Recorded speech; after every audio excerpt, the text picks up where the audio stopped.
جہاں کھل کر عبادت کرنے کا موقع میسر. میں نے برطانیہ میں ایک مدینہ مسجد دیکھی, بہت بڑی وسیع مسجد. میں نے ایک جمعہ وہاں پڑھایا, تو جمعے کے بعد ہم نمازیوں کے بیچ بیٹھے. میں نے کہا ہم نے بڑی شاندار مسجد بنائی. تو وہ کہنے لگے کہ یہاں کی حکومت نے ہمارے ساتھ تعاون کیا. آپ حیران ہوں گے میری بات سن کے. وہ کہنے لگے جب ہم مسجد تعمیر کر رہے تھے تو یہاں سے پیچھے سے ایک روڈ گزرتا تھا, تو ہماری مسجد میں آڑے آتا تھا, تو ہم نے گورنمنٹ کو اپلیکیشن دی کہ یہ روڈ آ رہا ہے. تو کہتے ہیں مسجد کی خاطر گورنمنٹ نے روڈ بند کر کے روڈ اوپر سے گزار دیا ہے. اب تو عبادت کرنے کی تو کوئی دقت نہیں, پر شرط یہ ہے کہ عبادت کرنے والے بھی تو ہونے چاہیے نا.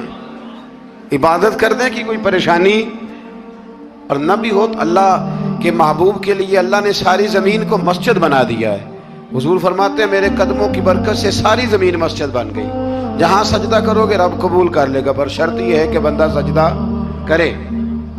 فرمایا اور کتنے ہی جانور ہیں جو اپنا رزق اٹھائے نہیں پھرتے, ان کو اللہ رزق دیتا ہے.